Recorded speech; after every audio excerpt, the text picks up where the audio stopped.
freedom, family, world unity, all these things and more will be discussed on this podcast. real stories, real people, real debates. On this podcast, we like to express our freedoms and talk about anything and everything goes. Like freedom, family is important to us, and anybody that is listening, watching, or coming on the show as a guest star are all considered part of the greatest family to ever bless the solar system, the human race. No matter who you are, where you come from, you will always have a voice here on this podcast. We like to flex our First Amendment, where all speeches and opinions are accepted for the right of freedom of speech.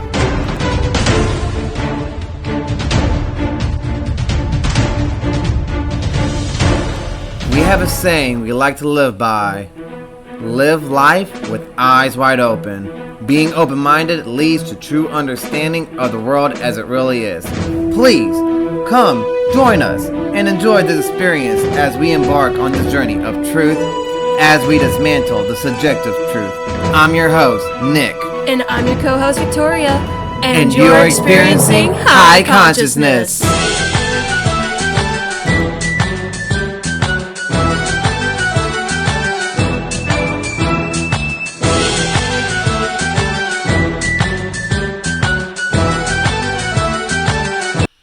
Disclaimer. Any and all information on topics presented are to the best of all who is present in each episode's knowledge. The goal of this podcast is to bring people together and set the example we all wish to see in our everyday lives. Whether it's home life, education, politics, history, business, etc. Any and all subjects can and will be talked and peacefully debated about on this podcast. On debate episodes, there will be a set rules of debate that hosts and guests alike must follow. We ask that you, the audience, like we ask of our guests, in the comments to please try to keep the language as clean as possible. We are a podcast for entertainment as well as educational purposes. Here we are all equal no matter what race, age, or gender. Thank you, and enjoy the show. Hello, everybody. Welcome to High Consciousness. These two are high, and I'm conscious. Hi, I am the host. My name is Nicholas, and this is... Hi, I'm Victoria, and today we're going to be learning fun facts that every American should know. This should be fun.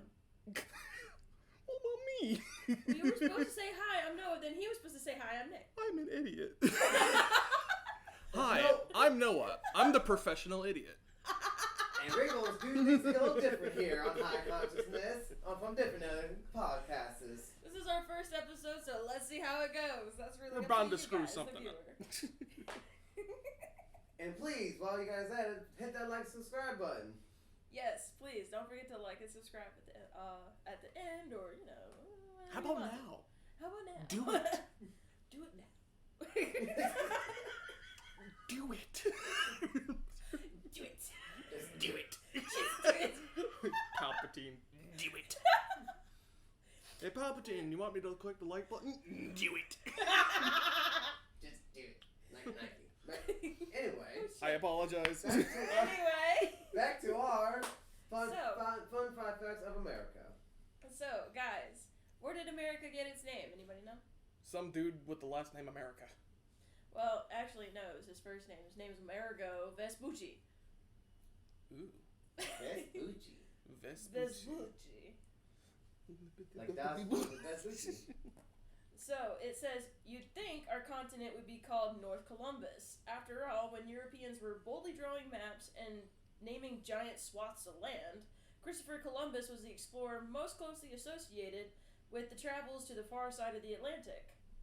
But instead, America was named after the mysterious Florentine explorer Amerigo Vespucci. He may have made as many as 4 voyages to the New World, although 2 are disputed by historians. In letters describing his journeys, Vespucci asserted that the newly discovered land was not part of Asia, but rather a new continent he dubbed the New World. So he was the one that coined the phrase the New World. Interesting. I didn't know that. But in the world, An idea and put on my phrase nerd that glasses real Columbus quick. never put forward. Let me put on my nerd glasses real quick.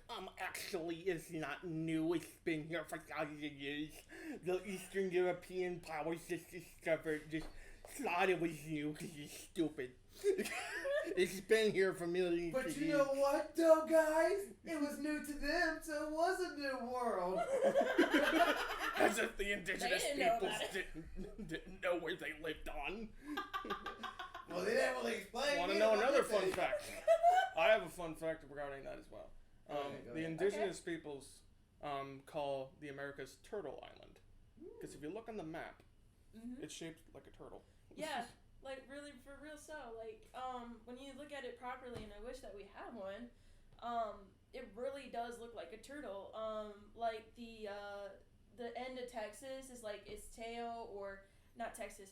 Mexico is like its tail, and Maine Florida's and that its- is like a flipper, and there's another flipper down below California. And Florida's one of the other flippers. Flipper's one of the Florida's the other flipper. And Alaska, I think, is the head. Mm-hmm. Could be Yeah.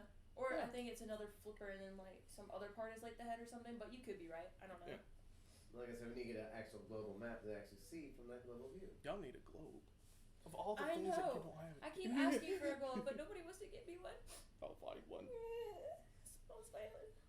I'll But find one. here's some other little fun facts that I decided to look up that was not in this little book.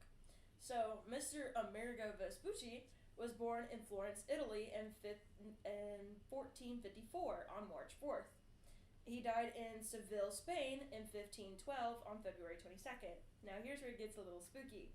Christopher Columbus was born in Genoa, Italy, 1451. And nobody really knows what day or month he was like born on, which I find is like weird. It's like we have one guy but not the other that was born like a few years later. And then he died in, I'm sure I'm going to butcher this, and I am so sorry, Valladolid, Spain, in May 20th, 1506. Now, what's interesting about that is that they were born 170 miles from each other, and they were 3 years apart. Then they died 364 miles away from each other and 6 years apart. And both of them are said to have made 4 expeditions to the same location. Weird. Yeah. Isn't that something? This really is something right there, folks. That is a thing, indeed. Like, they were only 3 years apart from each other during life, and, like, they went on almost the same expeditions, or they never, like, You ever wondered met if each they, other? if, Like, what? do we know if they met each other? No, there's that's no the records thing, of there's them no being... records. Maybe there was a competition.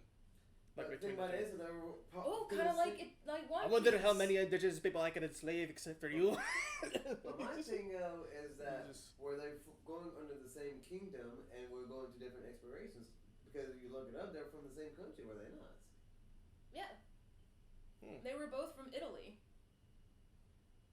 Weird. Why is it all? Huh. Yes, I'm yes. confused. But we're talking about the two explorers though, but there's also one explorer though that could have really might have founded America, and that's the old Viking warrior Eric Leifston. Leif Erikson, you mean? Leif Erikson. Hingadingadurgan. Happy Leif Erikson Day! A hingadingadurgan. SpongeBob. For all my anime fans out there who have seen the show Vinland, they all talk about America, and our main character Thorfinn, whose best family friend, is known as Leif Erikson. Erikson. Sorry, but my name, the name's falling from me. I'm still kind of high right now, but you know, it's my consciousness. I have to be the middleman in this, and I'm struggling to help. Help. Well, it's our first episode. The first one's gonna be rough. No. Yep. It's all good though, folks. It's all good. High consciousness, and yet I feel like I'm in an asylum. On Island on a turtle that supposedly created the whole world, having life on it. If you look at one of the myths, I believe, I can't remember exactly what culture it's from. But I think it's the Navajo. The Navajo that believe that that we all live on a giant turtle, not never before, but quite literally in the beginning of time type deal. That there was a white spirit or like a white lady that descended from the heavens, or like, no, hold on, I'm wrong. I don't know. It was something about a lady falling from the sky and a white crane, caught her on its back and brought her to the Turtle Island, which is the back of a giant turtle. And as she lived there, she spread the seeds of life across the land, and that's how we got all of our forests and other things. Because I'll point out one thing though, we all have seen The Last Airbender, Avatar: The Last Airbender. So I know we all know about the lion turtle. You have never seen the Avatar: The Last Airbender? No. Okay, well, What? okay. Man, that was the thing Spoiler all alert, during our childhood. You missed I out. didn't have a childhood. Okay, well, spoiler alert, sorry. spoiler alert. Aang has to fight the Fire Nation's emperor in his last battle, but he doesn't want to kill him. So he meets up with one of the most elders of elders creatures, which is the lion turtle. And the lion turtle is so massive, so big, it literally has trees growing on the back of it. Mm-hmm. It has a whole forest on the back of it. And he's the one that gave Aang the secret to defeat the Fire Lord without killing him. I ain't going to go too much detail because some of us in the room has not seen the show yet. So specifically just me. Or any possible viewers who haven't seen The Last Exactly, that's why I said... Yeah, I'm not trying to be the spoiler. That's why I screamed out loudly, spoiler, spoiler. Spoiler! Big ass in your red You need words. to yell it. You need to Spoiler. really yell it. Spoiler alert! Spoiler!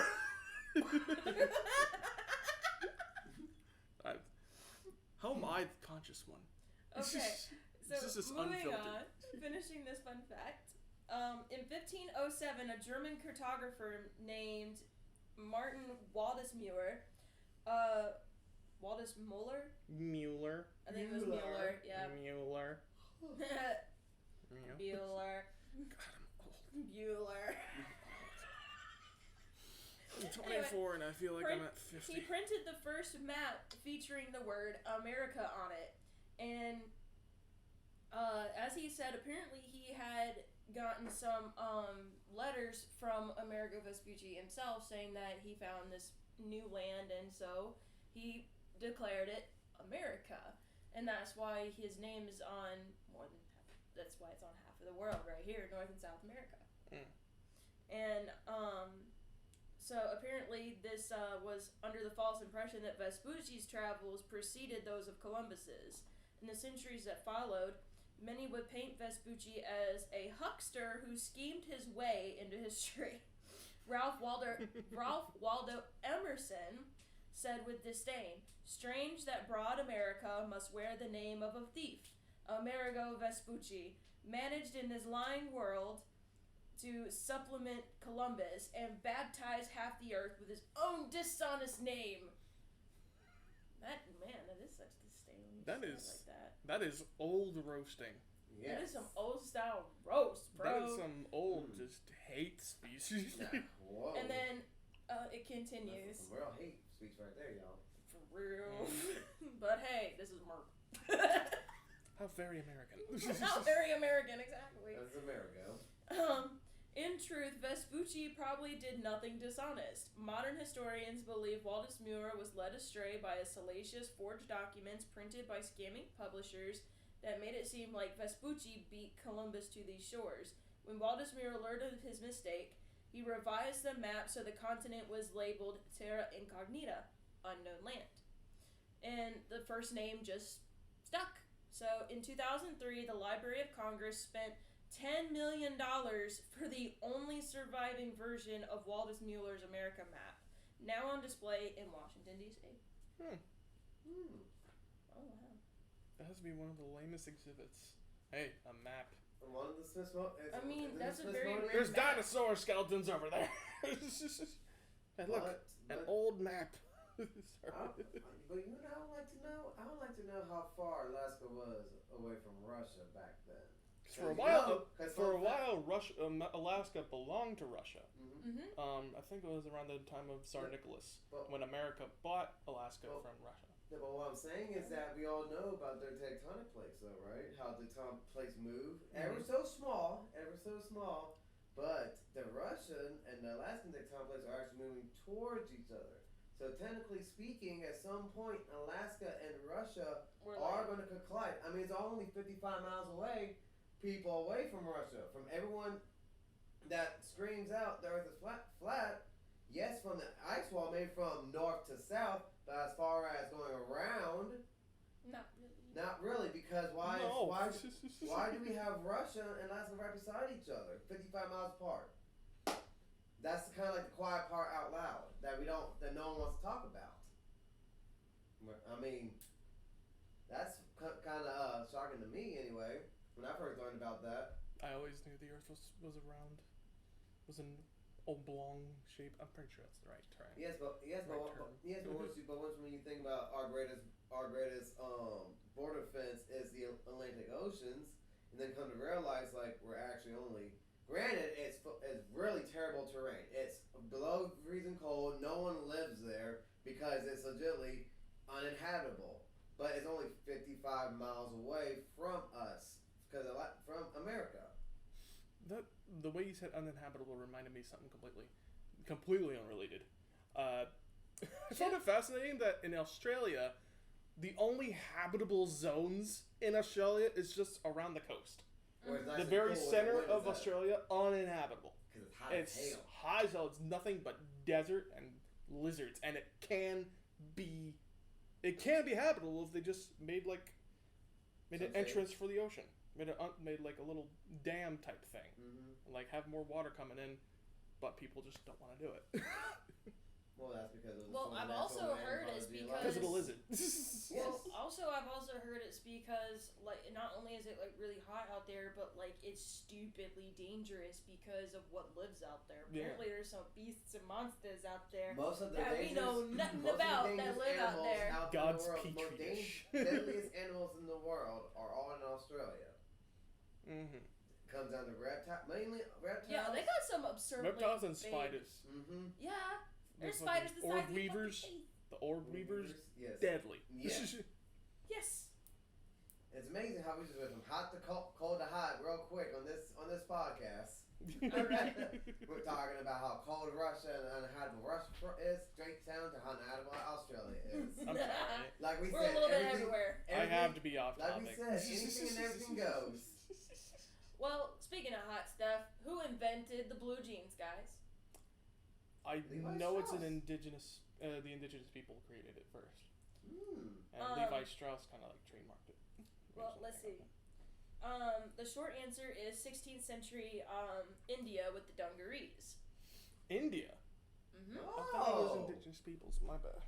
Oh, Hey, I mean, indigenous means like natural native So of the land.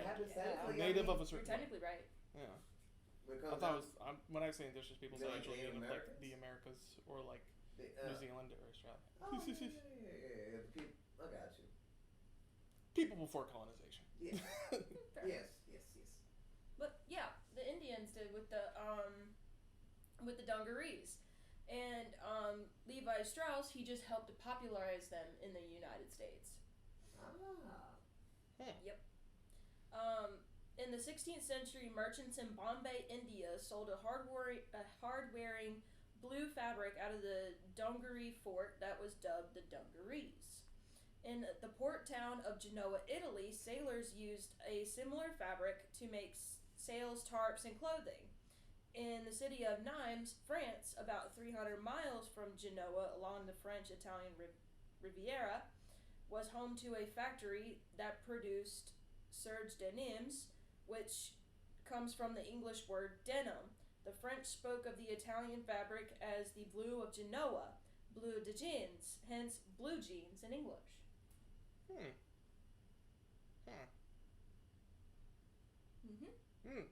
Interesting, huh? Yes. And then also, denim was an ideal choice for the working class clothing. It was remarkably durable, concealed stains, and became more comfortable with use, which is true. I mean, a good pair of damn blue jeans. That is true. However, Comfy. actually, I beg to differ. Oh man. For me personally, jeans are not all that comfy. Mostly because they're so sturdy. They are sturdy. Yeah. Not very flexible. Whenever you wear them a lot, they become a lot more flexible. Over time, yeah. Coming from a guy that did tree work and was required to wear denim jeans, yes, over time they can get uncomfortable, and yes, they can be comfortable too. But I guess really all comes down to the brand at that point, how they're woven. Because I had some jeans to where they were not necessarily tight, but like they just kept rubbing up against my skin and getting my hairs out, so I ended up getting a rash on my thighs, type anything. And then I started wearing a little more baggy jeans, and it wasn't as bad. But the problem is that I look ridiculous though, because now I'm over here walking around with parachute pants for damn Billy jeans. Ooh, that reminds me. A little fun fact about jeans. Did you know Chuck Norris came out with his own a while back? Really? Yeah. Oh, here's another fun fact. The size, I think it's 30-32 or 30-30 Yeah, he made his own jeans. of Wrangler jeans are made to fit my granddad's butt.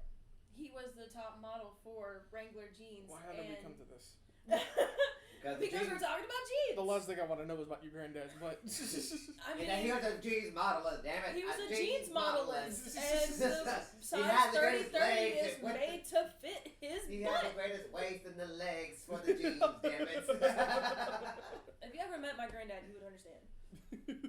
Very clean, precise man. Like, yes. that man is good looking, especially for being like 60-something years old. He looks like he's still 40. Like, I'm not even kidding, he still looks like he's 40. God, the good jeans. That's the most southern thing you ever said thus far. I'm Damn, my southern. granddad is good looking. Well, Come here and give my granddad a little kiss.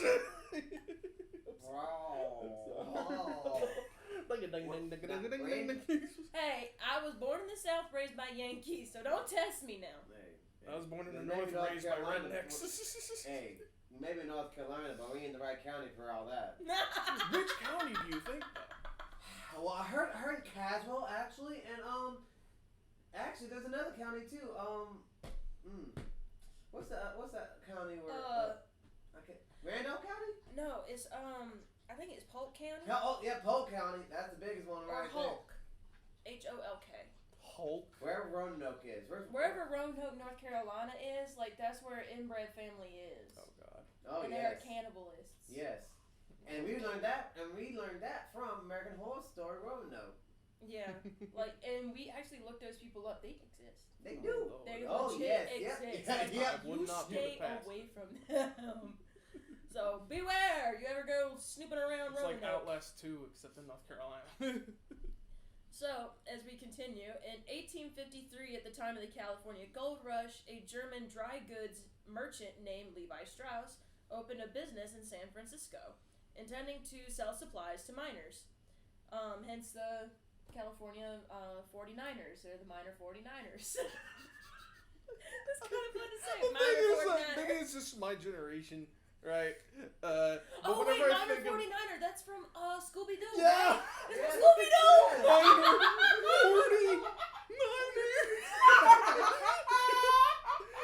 Nobody thinks about the football team. No, they I'm don't. sorry, guys, but nobody thinks about y'all. Hey, I did root for you guys in one of those Damn Super Bowls. I don't remember fucking which, but I made $20. beat me up right Thanks. now. Did they win? Yeah, they won. Well, hot damn, never mind. Me as a Bengals fan who's just living in pain. Don't worry, at least you're not the Minnesota Vikings. True. Sorry, Tyler Zed. Man, We love you. man, that Super Bowl broke my heart. Hey, they beat the Carolina Panthers. They beat the Panthers. So We anyway, just recently got a revenge against the Rams, the Bengals. Just a little bit too late. I can't talk about my Dolphins. We did get a good bit pickup there with Chase Claypool, but we don't. Okay, guys. Okay, back to the I'm topic. sorry. Back to sports. Back to sport. We went to sports. Been to sports. Back Sorry. to sports. What? Hi, man. I know. I'm conscious, but I'm just crazy. I'm here. I'm just high. My consciousness is over there. So Strauss teamed up with a Nevada tailor, Jacob Davis, and to create pants that stood up to the punishing grind of mining work.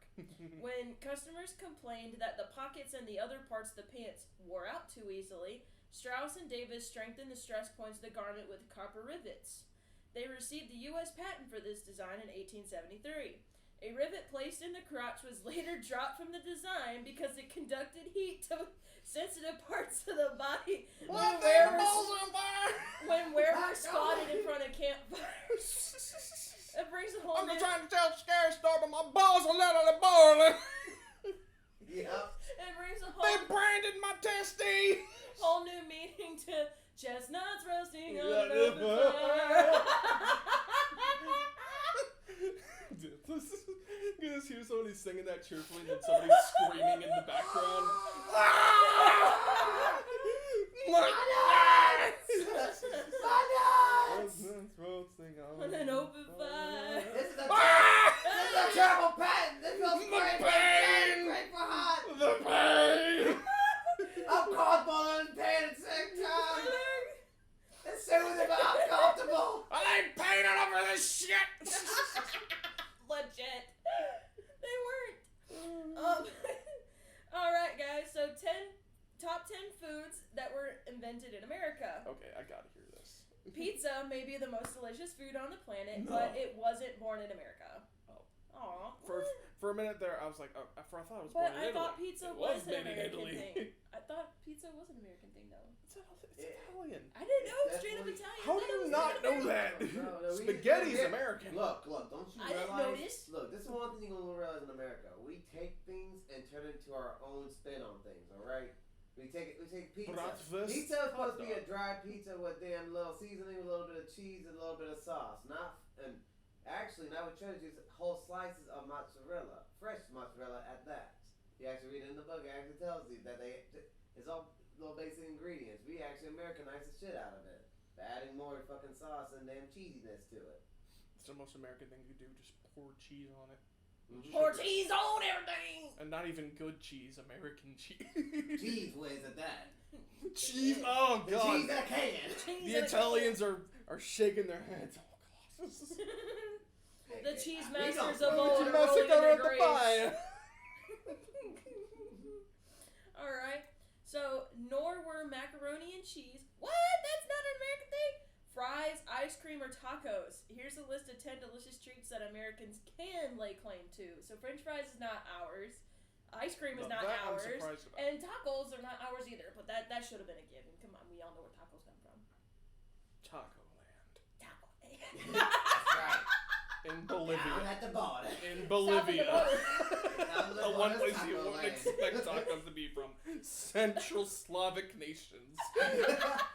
All different cultures of tacos. Czechoslovakia. You heard the world of different cultures. Welcome to the world of different tacos. Welcome to the world of different tacos. That reminds me, I posted this a long time ago. It's like, one reason when I go to Japan, so fucking bad, is I want to see what their take is on not American food, but Mexican food. Because their take on pizza is very strange. It's very gourmet. And it's very expensive. Japanese made pizza. But I wonder what the hell they put in Mexican food. What is a Japanese taco? Mexican. Wagyu Tastes like- steak is in your taco. Wagyu. Ooh, Wagyu. Wagyu. Oh boy. That's Wagyu and that's everything. top of the line. That's right. That's why it's so damn expensive. Mwah. We're gonna use these cultures. We're gonna use them to the top and squeeze in our spin on it. Well, sadly, Wagyu is not our thing. So let's move That's back to Japanese. what is our thing, okay? Okay. You're right. I'm you're sorry. Right. We're Americans. It's okay, guys. I love you. Velvet cake. There are two main types of chocolate velvet cake. A dense, fudgy wedge of chocolatey sin, which was first created by pastry chef Albert Kuhmann Okay. I'm sorry. Wow. when he was How working did I at the not Four make that Seasons restaurant in New York in I'm almost disappointed. 1950. Cumin. That red velvet. I do believe it is pronounced common. Oh man. Oh, God. You're a 12-year-old boy. It might be coming. Oh, that's common. It's cumin. Is it? It's cumin. Okay. I'll reread that. I'll read it. The chocolate velvet cake, a dense, fudgy wedge of chocolatey sin, was first created by pastry chef Albert Kuhmann when he was working at the Four Seasons restaurant in New York in 1959. The second type, the red velvet cake, is a festive dessert served by generations of gracious Southern hostesses. Despite stories of chefs using beets as a sugar substitute. The red velvet cake most likely grew out of the Depression-era marketing campaign for food dye. The color bestowed to a regal quality to the chocolate or vanilla-flavored cake. Red velvet is the superior cake. Fuck you, fight me. I did not know that But I did there not was know a it was chocolate beets. velvet cake. Beets. Yes, you're eating something healthy, actually. Matter of fact, really. No, that's just I don't copium. like beets. That's coping right there. You don't like beets, but you like red velvet, Beets right? for sugar? You like red velvet, right? It's got beets in it. It Yes. doesn't have beets in For- it. for It the has folks- red food dye in it. For the, Eat me. then you're not eating a true red velvet cake, you American, you. You were about to say something really mean. You were about to say something Be real careful, mean. that's your one. I know. I'm your wife. Watch it. I know. I'm just the innocent doghouse, bystander. He's the eyewitness. I'm the testimony. Whoever pays me the most, I testimony I for. got the money. I I'm the one with the testify money. for. Throw coke, damn it, throw coke. You better watch out. The wife's got all the power. Talk about a midlife crisis. Oh no. I am not easily bought. You want some real velvet cake? It's her fault. You wanna know what's sad? What's that? I have red velvet cake mix in the pantry. Oh, so we should look it up and see if there are some beets in there then. See if it's a true red velvet cake. We'll go grab it then. Alright. I'll be right back, folks. Oh Lord have mercy. I know, right? While he's gone, while he's doing that, we're gonna look at corn dogs. A Frankfurter. Frankfurt. What? Why couldn't they just say hot dogs? It's Frankfurt. Frankfurt! Dipped in its cornmeal batter and deep fried. What could be better? The resulting corn dog was of unclear provenance. A 1929 patent was awarded to Stanley Jenkins for a machine that allowed vendors to fry foods impaled on a stick. But around the same time, other Why did they have the Jose emphasis jalapeno on a stick. on the impaled? Impaled on a stick. Impale it. It was like that moment in Frozen where what's his name, Olaf? He's Oh, just like, I've been impaled. Oh God. Poor hot dogs. But around the same time, other restaurant supply catalogs offered similar devices. Neil Fletcher of Texas is credited with having sold his original state fair corny dogs in 1942. Today, corn dogs are classic staples of American state fairs, and they're festive, fun, and easy to carry and eat. No, there's no beets in this. No beets? There's perfectly moist red velvet cake mix from Duncan Hines. Oh, it's a mix. And it eats. Jeez. Little booty bit. Who eat that? Not Yeah. raw ingredient. Might know. Cheesecake. Might know calcium. Apparently cheesecake is phosphate. ours. Oh, well, why am I not surprised? Because it was like I've noticed, like, is it just me or I can only stand cheesecake in a small slice and that's it? Mm-hmm. Because then I just get like chest burn and like overstimulation of flavor. I love it. And it's I just will like only I feel eat like my I'm gonna mom's. puke this out. I will only eat my mom's cheesecake, and I will sit there and eat a whole cheesecake if I could. Like, but no, I have more restraint than that. I'm not gonna lie, at Walmart, since I'm an order filler at Walmart, and it's like in season now, I'll be seeing all the cake pies. They have key lime pie, chocolate cream pie, pumpkin Apple pie. apple pie, Oh, pecan pie. Cream pie. Yep, French cream pie. For real. French style cheesecake cream pie. Deluxe. moving on. Past the Young Avenue in downtown, Now everything sounds like a sex thing now. Yeah. in downtown Philadelphia is the epicenter Oh. of cheesecake lore. Pat and Henry Lore! Oliveri, The lore of cheesecake. Yes, cheese, that's the cakes. the cheesiest of the cakes. The cake Who with invented the cheese. cheesecake? The Illuminati. It's the all-seeing cake of pies. I mean, well, That's apparently they just lived on Fifth Avenue. Or no, on Passyunk Avenue. I don't know, it sounds fancy. Passyunk. Passion. There's a pub that has that I used to work at Oh. that has cheesesteaks in there, and I highly recommend. If you ever find yourself in Elon, North Carolina, go to McGurk's Pub and Grill. I guarantee your taste bud will be satiated, and they have the best goddamn nachos, the best cheesesteaks, you know. And one of them is the Ninth and Passyunk. May have to go. Ninth and Passyunk. We'll have It's to like go. prime rib steak with Speaking my language. With like bologna, I think, in there. I'm not sure what it is. Bologna, onion, like diced onions. Oh my god. I forgot the ingredients, but they're so good. Sounds delicious. And the pizza cheesesteak. Ooh, yum. Sorry. All right, let's get back to it. Pat and Henry Oliveri claim to have created the classic Wait, hold up, what? Oh, cheesecake. How did we go from cheesecake to a sandwich? Oh, cheesesteak, not cheesecake. Oh! We were literally talking about cheesesteaks just now. That's when we all just played the ping pong. I knew it. Sorry, guys.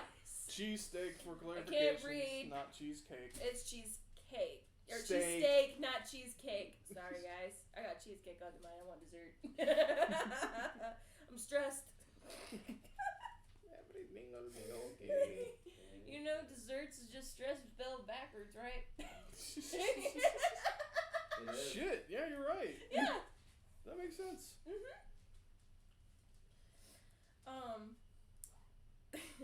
So yeah, Pat. So in Philadelphia is the epicenter of cheesesteak lore. So Pat and Henry Oliveri were the ones that claimed to fame of the classic sandwich in the 1930s, grilling thinly sliced steak and serving it in a roll, either plain with onions, mushrooms, peppers, and other toppings, topped with provolone, American cheese, or Cheese Whiz. Ew, Cheese Whiz. It's actually pretty good on cheesesteaks. I heard that Cheese Whiz in Philadelphia. It's good on cheesesteak. It's the way to go. Yeah. If you want a true Philly cheesesteak, you put cheese. I have heard of that. They have that at McGurk's. But also was also a good damn cheesesteak too, and it's not in Philadelphia. Sonny's in Hollywood, Florida. Yes. I will never eat a cheesesteak that isn't from Philly. You will have this one because this one actually was on a Divers, Dives, and then Guys type deal. What was it? Dives, drives, and that guy Fury show. Dives. That sounds like a gay porno. Dimes, drives, and porno. dives. It's food porn, dude. Food porn. The sandwich is now found on menus everywhere. Chop suey and chow mein. Wake up! Grab a bunch of little wake up! How's it going to shake up? Watch your bunch of kids up on the table! Because I want it! That song will forever be the goat. I fucking love System of a Down. Me too, man. You'd be hard pressed to find what passes for Chinese food in the United States on menus in China. Chop suey, meat and veggies, and chow mein, meat and veggies over fried noodles, were first devised beginning in the 1850s by Chinese or Chinese American chefs who served the Chinese workers building the railroads across the United States. But by the turn of the 20th century, the dishes made the leap to the Chinese restaurants frequented by Americans, not Chinese diners. And then Waldorf, Cobb, and Caesar salads. The Waldorf salad, which adds chopped apples, walnuts, celery to a salad tossed in mayo dressing, was first conceived by Oscar. How do you say that? Churtsky? It's gotta be Polish. Turkey? I'm not even gonna try. Oh yeah, slaughter it. Chursky. Chursky? Trisky? Let's see it. Sirtsky? Turtsky? I don't know. Tversky? Somebody look it up on the Google! Spell it. Tversky? Spell it out. Tschirky.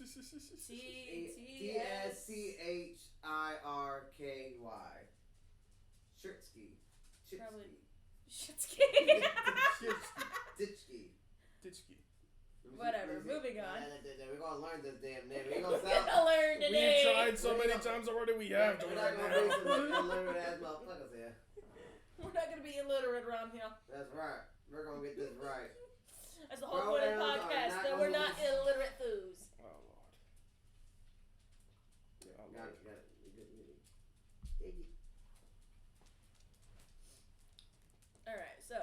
moving on. A clever matriarch who worked for the Waldorf Astoria Hotel in New York. Dude's name may have included the salad in a recipe Dude's book. name. I can't pronounce it, man. Chirky? Turkey. Chirky. Turkey. Turkey. Got it. Turkey. We're gonna call you Turkey. Turkey, man. Turkey. Turkey, man. Turkey may have included the salad in a recipe book he edited for the restaurant in 1896. The Cobb salad, a salad made with turkey or chicken, diced hard-boiled eggs, avocado, bacon, scallions, and Roquefort cheese over greens, is believed to have originated at the Hollywood Brown Derby restaurant in the 1930s and been named after the restaurant Robert Cobb. The Caesar is attributed to Cesar Cardini, an Italian immigrant who opened restaurants in San Diego and Tijuana, Mexico. His family claims that Cardini invented the salad, cheese, and croutons, tossed atop greens, and graced with a dressing of egg, lemon juice, and Worcestershire sauce. Worcestershire. Worcestershire. Worcestershire. Worcestershire. I say Worcestershire. Worcestershire because I can't say it no other way. It's an Eltridge loan word. Worcestershire. What are y'all talking about? Worcestershire. Worcestershire. No, it's Worcestershire. Worcestershire. It's Worcestershire. Worcestershire. Worcestershire. Worcestershire. Worcestershire. Worcestershire. Worcestershire. Worcestershire. Worcestershire. Worcestershire. Worcestershire. Wash your shirt, damn it. Wash your What's your shirt. shirt meets your Washington? What's your shirt meets your Washington? Wash your shirt, Mr. Washington. Okay. During a busy 4th of July rush at his Tijuana location. Tijuana. In Tijuana, Mexico? Yep. So see They have a 4th of July there? Yeah. Okay, I'm lost. Huh? Maybe there's a Tijuana in America. No? There's Is like it there's Tijuana, a there's a Mexico? Burlington in Vermont. There's a Burlington here. There could be a Tijuana here or. That's in Mexico. What the fuck are you? It's in San Diego. San Diego and Tijuana. San Diego's in America. Well, I know, but Tijuana, Mexico. Tijuana's in Mexico. I'm so confused. Me too, bro. Like, can we look that up? Like, let's look that up real quick. I'll be right back.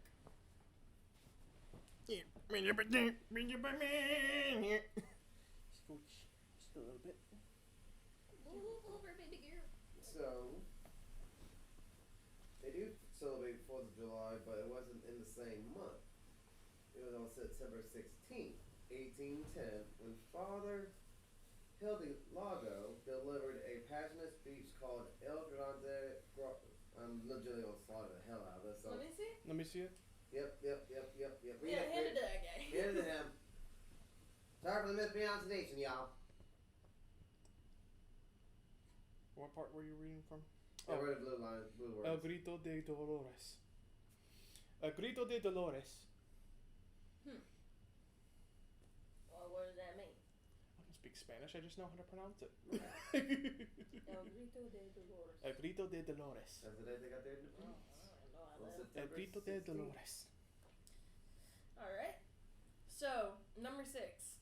Anadama bread. What? Anadama bread. The black bread. Anadama. That black bread that you get in Outback. Yeah, the black green. Outback. Yeah, let's go to Yeah. Outback tonight. Huh.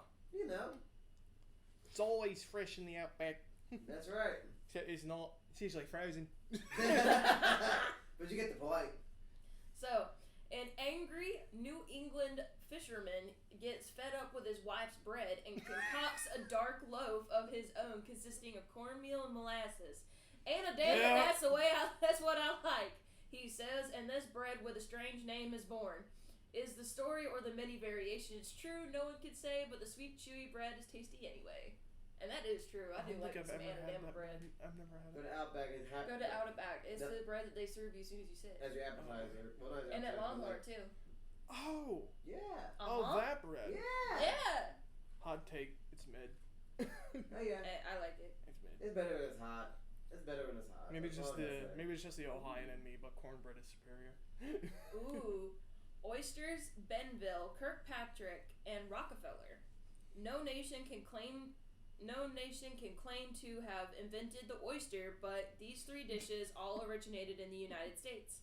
The creamy green pepper, onion, cheese, and breadcrumb Benville dish is named after the founder of New Orleans and was invented by Antoine's, the city's famous restaurant in the 1930s or 40s. The Kirkpatrick green pepper and the bacon preparation came to life at the Palace Hotel in San Francisco during the turn of the 20th century. The key ingredients of oysters Rockefeller, also invented at Antoine's, may well be the best kept secret in the world. Its chef-creator insisted on his deathbed that the recipe remain a secret. Restaurants throughout the world have developed their own versions of this mysterious green, creamy anise flavored dish. And then buffalo chicken wings. Now I believe 100%. That's one of the most American things you could eat. Yes. The scene is the Anchor Bar, Buffalo, New York, Of course, 1964. Owner Teresa Bellissimo receives a larger than expected order of chicken wings and decides to serve them to her patrons with a spicy hot sauce. A napkin-consuming legend is born, which spreads far beyond the snowy home of the That's a Bills. good way to put it. It is. That's a really good way to put it. I That's like just that. the paper wasting. The paper wasting. The napkin consuming. Consume. Consume it all. So Hot take. It was invented just so people would start buying more napkins. It was made by Big Napkin. it was made by Big Napkin Corp. Yes. I'm on to you. I'm on to you. What's the name? Napkins. I'm on to you. I'm watching What's the name you, of a big Miss What's the name of a big napkin company? I don't know. I don't know, but how about toilet paper though and P&G? I'm on to you. I'm P&G. on to you, fuckers. I'm sorry. I'll try my best not to swear. I'm on to So you. Speedies or Spideys. What? How do you say that? Spideys? Spideys or Spideys? I'm gonna. Spideys. Spideys. Shoemaking Italian immigrants in Binghamton, New York. How did they come up with some of these names? I mean, this is spelled like Named Big after- Ham and Ton. That's a ton of big ham. That's a ton of Big Ham. That's a lot. Oh goodness. Let's see. New York, and it snapped up these local sandwiches from vendors as early as the 1930s. Marinated cubes of chicken, lamb, pork, or other meats were grilled on a skewer and then swiped off the stick with a slice of squishy white Italian bread. The skewer is tossed, and the patrons eat the resulting sandwich. Now, Spideys, I don't know, Spiedies. I know some of y'all in the comments gonna get me for that, but I'm gonna call them Spideys because, I mean, that's how I think it's spelled. It's in the eye of the beholder.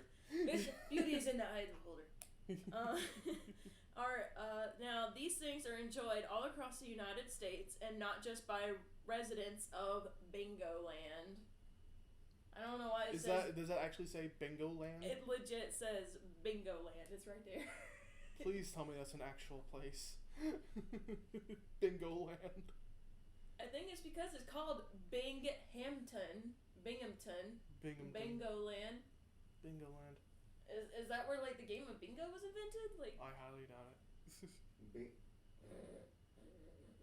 What? what? What? There's an actual place called Bingo Land. It's a fucking bingo hall. In Florida. Of course it's in The ultimate Florida. retirement state. And guess what, y'all? It's as busy as it gets. It's as busy as it gets. Oh Live. my god, it is as busy God as it gets dang. right now. Wait, what time You is it? listening, Bingo Land? We sing it. It's 9:00 at night. All these old fogies out there playing bingo. 8:24. Hey, it closes at 1 a.m. And a lot of old folks go right past their bedtime. This one. It must be They're the falling young ones. asleep in the hall. No, they're not. Oh. No, they're not. They're falling asleep with that dauber in their hand. As soon as they call that right Bingo! Bingo! Bingo! Wait. Man, let me tell you, there was this one time me and Grandma went to bingo night at the lake house, one time at bingo night, I was not allowed to come back. I made the old ladies too mad. I got bingo twice in a row, and they said bullshit.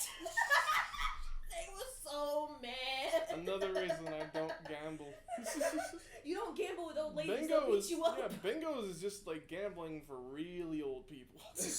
Yeah, we do Or- fist fights. And let me tell you, Yeah. I seen some fist fights at a bingo hall. Them old Yeah. ladies will. They will fight. Over some numbers now. Over some. Look at the draw numbers. You didn't get no damn bingo. Let me see that card. Let me see that card. It's for real. And I'm just like, oh my god. Grandma, are you seeing this? That's why we come here every night, Sunday boy. Every Thursday. Every Thursday. You get dinner and a show. This is why they have popcorn at the snack stand. That's right. You get that on a show. It is Game of Thrones. We have Game of the Wheelchairs. Game of the wheelchairs. Oh, that was brilliant. It wasn't that funny. I know we're gonna do it right now. Oh my I'm a Game of god. Thrones Game of fan. That was Wheelchairs. funny as shit. I can hear people right now. Oh my god, they make fun of old people playing bingo. Have you You all know all nothing, I gotta Jon say is Snow. Go to a bingo Hey. hall, and you're gonna see what we're talking about. Hey, I just imagine like Game of Thrones, but with like senior citizens. You know nothing, Jon Snow. Who are you again? You're right on nothing. Wait, don't. Jon Snow has fucking dementia. Wait, we already are seeing a Game of Thrones episode with old fogies. It's in our Congress. Oh god. Oh, Lord. Everybody is old. I still believe Mitch McConnell shit his pants on both occasions. I do He too. looks like he's constantly shitting his pants. Yes. Like that's the face that But my it's the 5-year-old face- goddaughter I makes get when it. she poops her It's pants. the face of a turtle when he knows he's done something wrong. Yeah. That's Yeah. Mitch McConnell every day. When you ask the right question, all your bowels is released. Oh! I didn't even know that the human neck could extend so long. Me either. I'm not talking about long necks, I'm talking about like the skin. Me either, bro. Like he's got some skin sack. That man's for got real. that man's got an infinity chin. The infinity chin. That's what happens after you get the crimson chin. You get the infinity chin. The infinity Mitch Mitchin. Steve Mnuchin. The new chin. He's next. He'll get the new chin, alright. I love you guys. Mnuchin. I am the evolution. And we're back. He looks like Steve. He looks like a blowfish that's been extended and stretched around like a Ken doll. What? Steve But Hopkins? yes, no, Steve Mnuchin. Steve Mnuchin? He I looks don't like know a who that blobfish, but if it was a human form. Oh my god. Wait, who's Steve With Mnuchin? glasses. Look it up on the computer real quick so the It's- audience can see. I remember Steve Mnuchin. Wait, can we look it up on the computer? Yeah. There's a share screen part that I set up. Oh. Oh shit. So like anything we look up, the audience can see. Well, too. damn, we just fucked that up for the last. First episode, y'all. First episode. First episode, We're forgive getting us. all the kinks out. Forgive us. And we'll all say this: if you're gonna be our first subscribers here, you're in for a treat, and I hope you enjoy us. Enjoy us. We're with this keeping adventure. all the bloopers. Y'all gonna see it all. This 'cause fucking guy. Who cares? Why not? Yep, that's a human blobfish. That is a human blobfish for real. Yeah. And we're here. Where are we at? Dark screen now.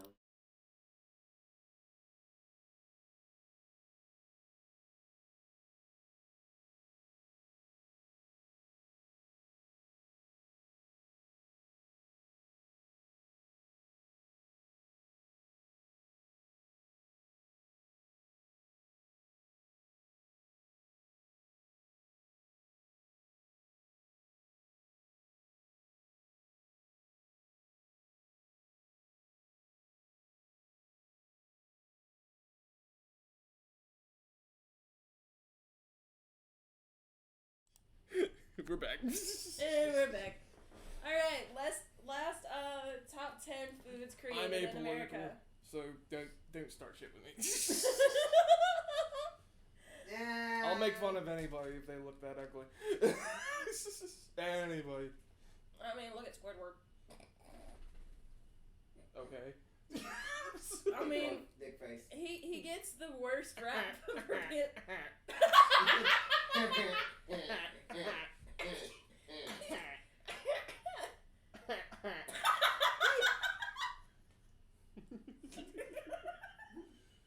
What am I doing with my life? I don't know. Well, we're doing this. That's what. Oh yeah. Oh yeah. Like doing that. What's next? Toll House cookies. You make that jump? Aw, Toll House cookies. We get to have that one. Tall House? You made it. Toll House. What are those? Toll House cookies? Never had that. No, your mama never bought a roll of Toll House cookies and like brought that The shit home yellow, through the the yellow oven. brand roll type stuff. It's a What do they yellow look like? roll. You see it in the grocery store all the time. Tall House cookies. I'll show you. I'll show you. I'll show you.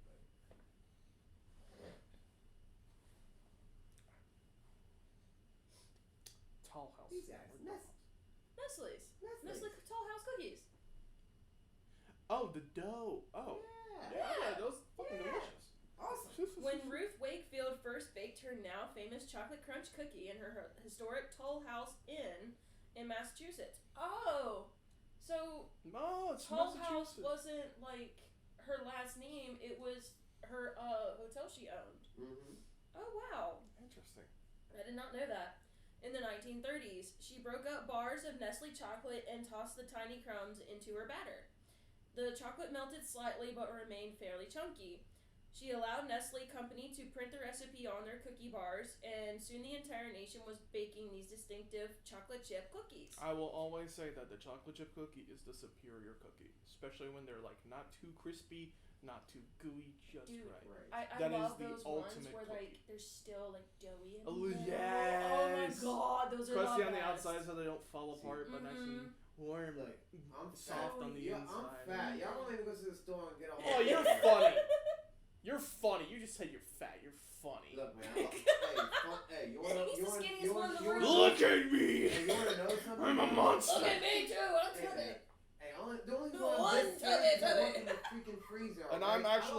I'm actually going to be documenting my weight loss journey, and I'm thinking about making like a mini documentary called Unsupersize Me, There you go. Hell because yeah.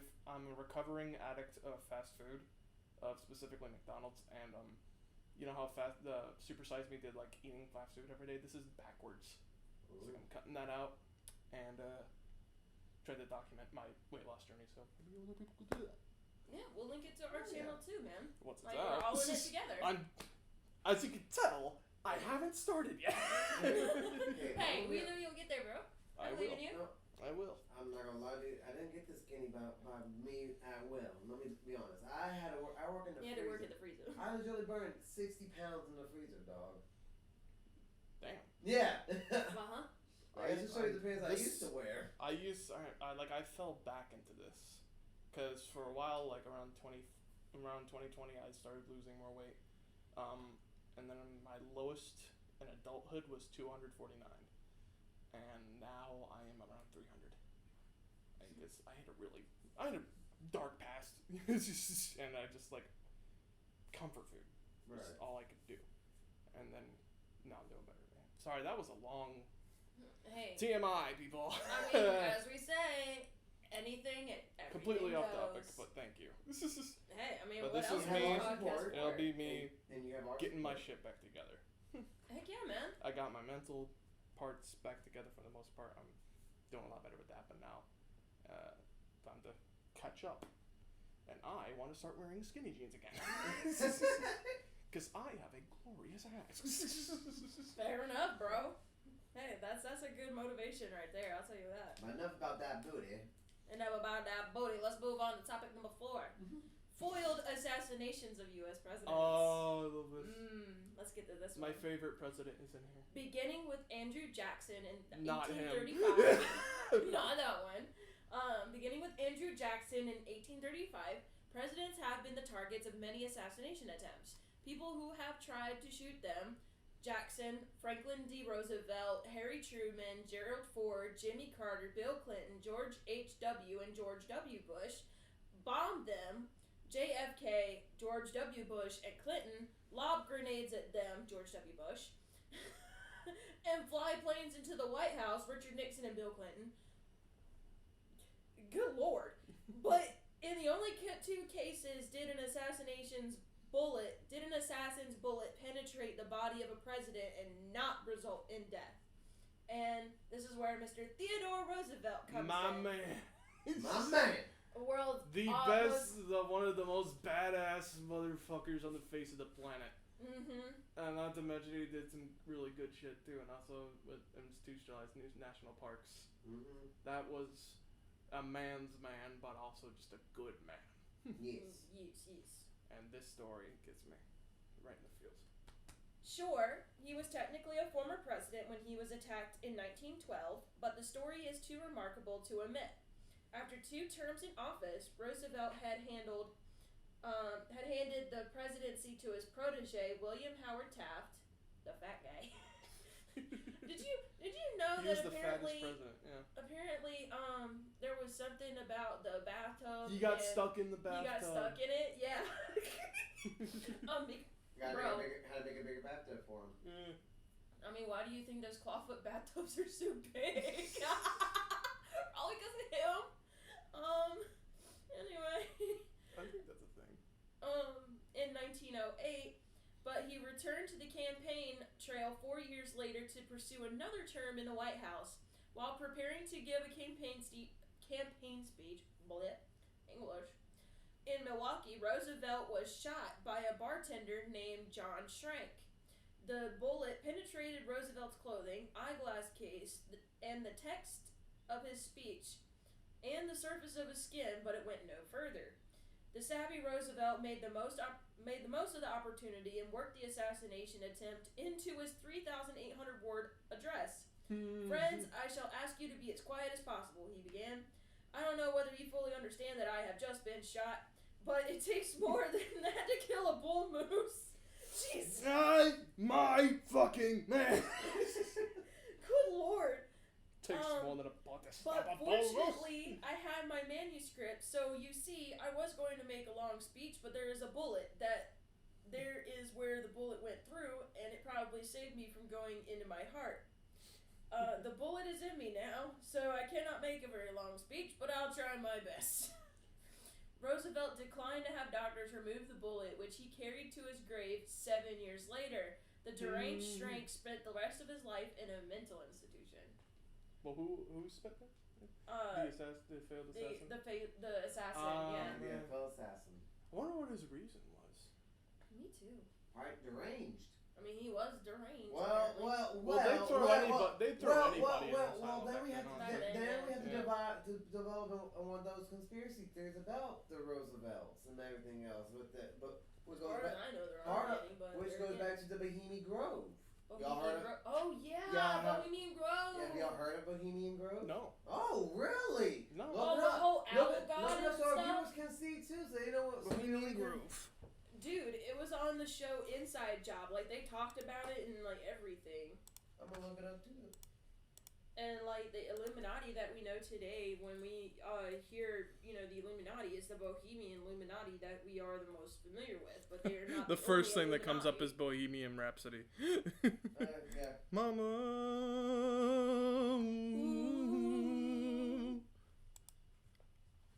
Oh, there we go. How he went from truth to conspiracy.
give up. It's such a good show. And the offering looks like a person in a bag. Like you don't know what really was in it. Yeah, like they make a offering and they say like it's a straw man in there, but like I don't know, with all the elites and stuff and all these like conspiracy theories about how like they kidnap people and like they're like homeless people and stuff, and so like nobody will miss them, and like who's to say that they're like not wrapping up a human and then setting that thing on fire as a sacrifice to the owl god Moloch.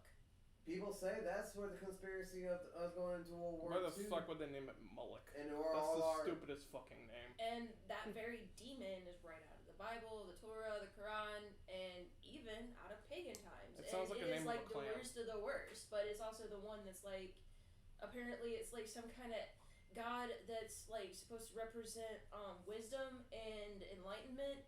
But like, I guess the most like enlightened thing magic, that you do is kidnap children. I mean, just like with magic, it all depends on your intent, and that God will answer you depending on whatever. I mean, gods don't really care. You could, go to them with good intent; they'll help you with all the good things. You could go to them with bad intent; they'll let you do all the bad stuff, and they don't care.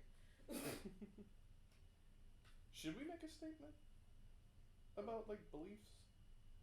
Yeah. About our independent beliefs? I mean, me personally, I'm a spiritualist. Like, I've had so many things. Like, I grew up Christian, then I lost my faith, and I was a total atheist. Like, I didn't believe in anything. And then, like, I started, like, noticing things in nature, and, like, spirits were, like, touching me and talking to me. Like, I could hear them, I could see them. And, so then that's when I became agnostic. Like, I knew there was a spirit world. I knew there was good, there was bad. There was universe, and it works in mysterious ways, karma, all that good stuff. And then eventually, like, moving forward a few more years, I prayed to some pagan gods for the first time, and it was the Greek gods and the Norse gods. And they answered my prayer, like, within a couple of minutes. So, like, that's what kind of made my faith solidify in them, was the fact that I made a prayer, they answered it. Like, legit, they saved my life, and I could never be more grateful for that. I have to say on this one. That's why I was like fun. And I'm like, what do And I now, we're like, just fast say what forward, we believe.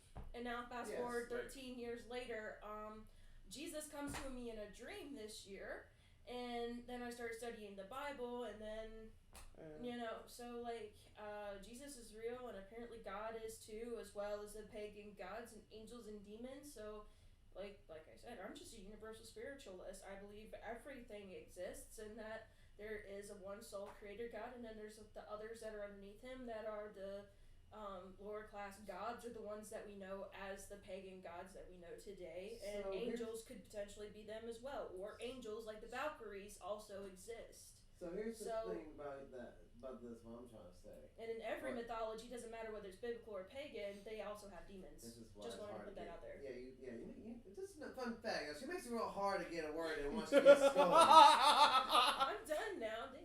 but once I try to get a point and a thought comes across you, you gotta get the point across. As you were saying. As I was saying though, so basically I believe in high consciousness.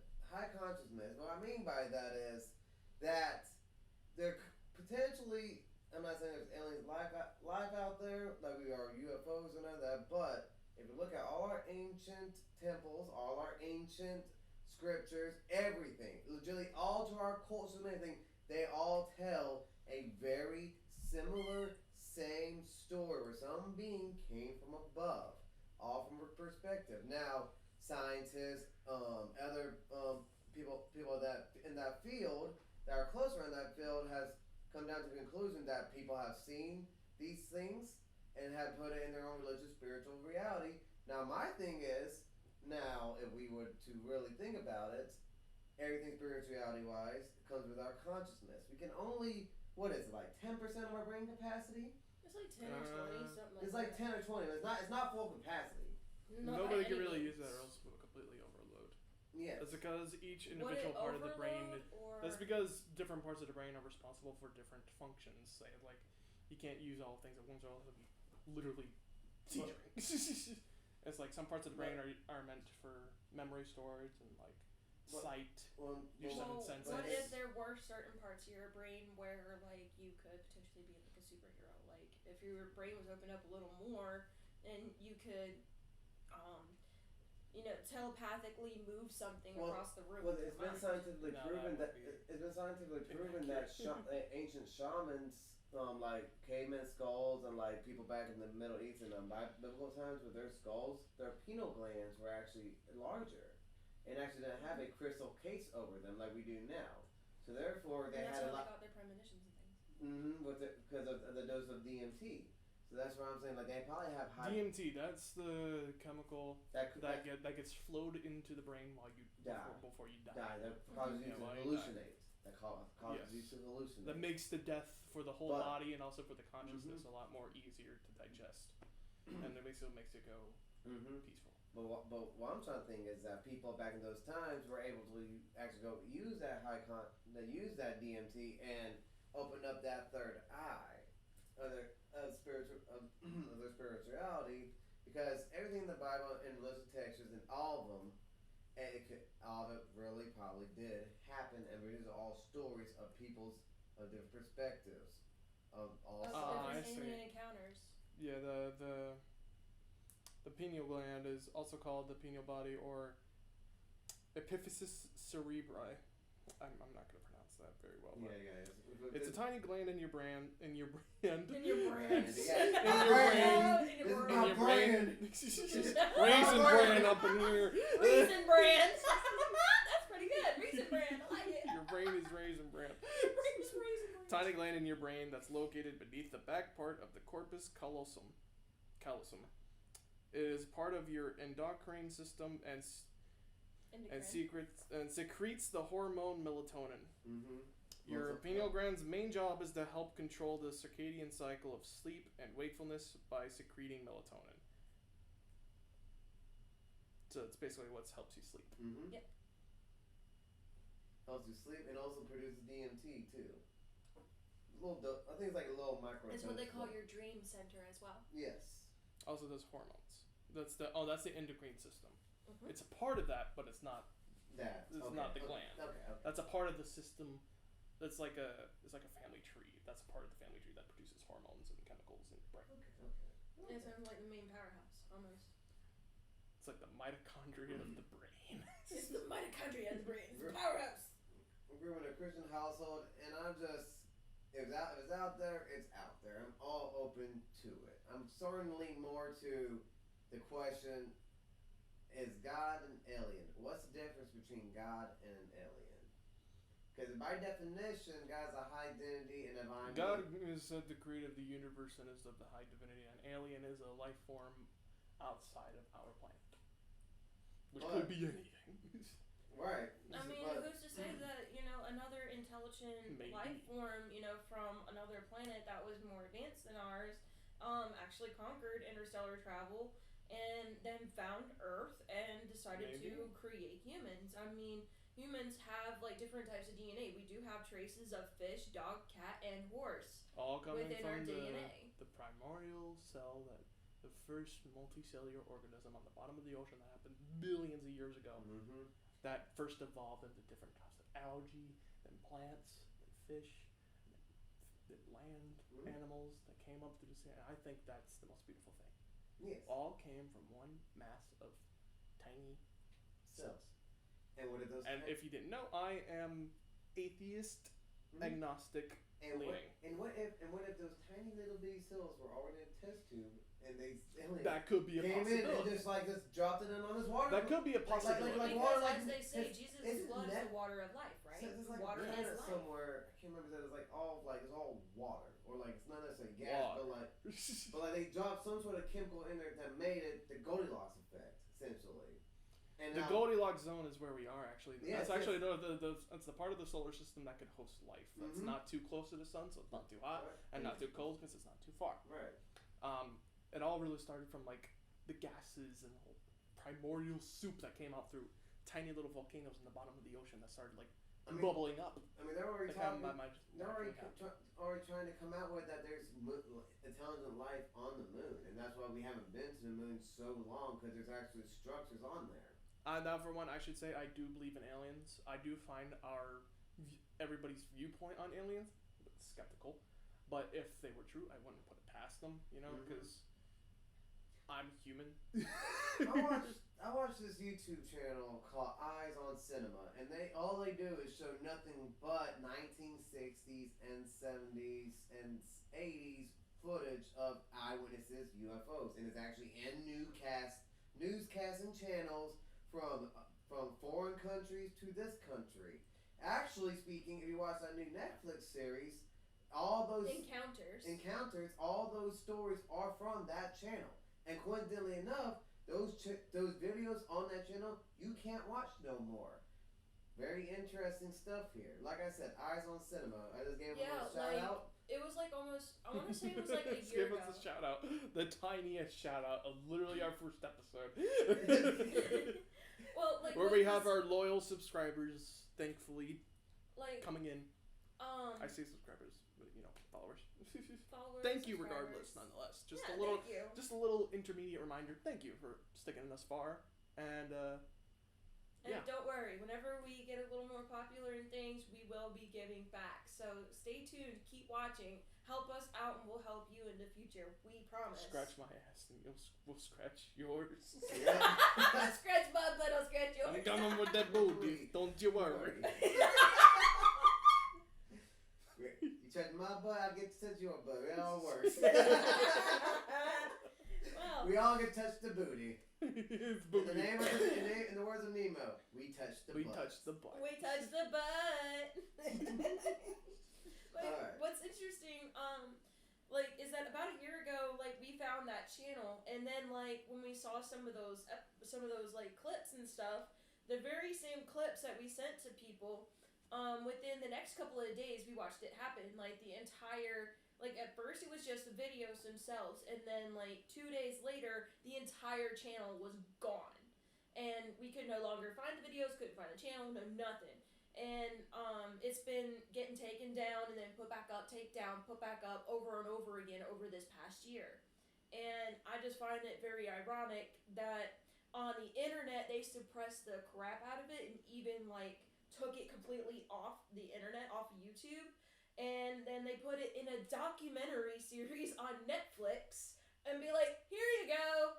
Oh, only when it's convenient for you guys when you release the UFO footage in Congress. I see the game. And here. y'all can get that capital off from us to watch it because Netflix is a paid subscriber while YouTube is still free with ads. Yeah. Y'all didn't think I would catch that, but I did catch that. Because we high consciousness around here. Watch out. In other words, streaming services make money. And so do we. Yes. But streaming services like Netflix I'm still kind and of lost. stuff. I'm sorry. But the fact How did we go from interesting facts to aliens?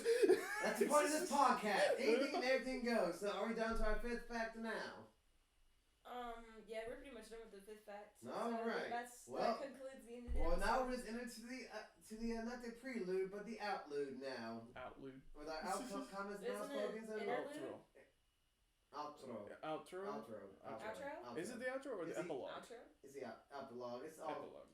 I thought the epilogue was the beginning. That's prologue. That's prologue, babe. It's prologue. Oh.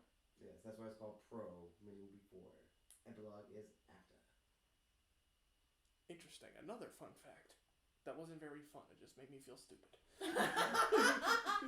We're all sitting here wondering about it. Yep, might as well. Why don't we look it up, huh? That reminds me of I practice Japanese calligraphy, and there's one thing when I'm still learning Japanese, as a language, and I cannot remember how I say it, but I remember how I write it, kind of. It took some practice, but I used what I learned, and I wrote down my first sentence without any help, and I wrote down my own little quote. Stupidity is just alternative intelligence. And I gave that to my sister. So if ever she feels stupid or feels anything wrong, she just looks at that. It's like, huh. I'm sorry. That was a tangent. Anyways, what now? Exactly. This isn't my podcast. I'm just a friend. He's our tech guy. Whoa. He's the tech guy. He's very important. We're the machine. He's our oil. Exactly. Oh God! Please don't burn me. Please just lube us. Oh God! Well, this is a great way to end an episode. Lube me. Lube me. Please come back to our next the long, episode 2. prepare the long Stay rubber tuned glove. for episode 2, guys. Thank y'all so much for watching. I'll see y'all in the next episode. Thank you so much, and Thank please you. don't forget to like and subscribe. Wash your hands. And wash your hands.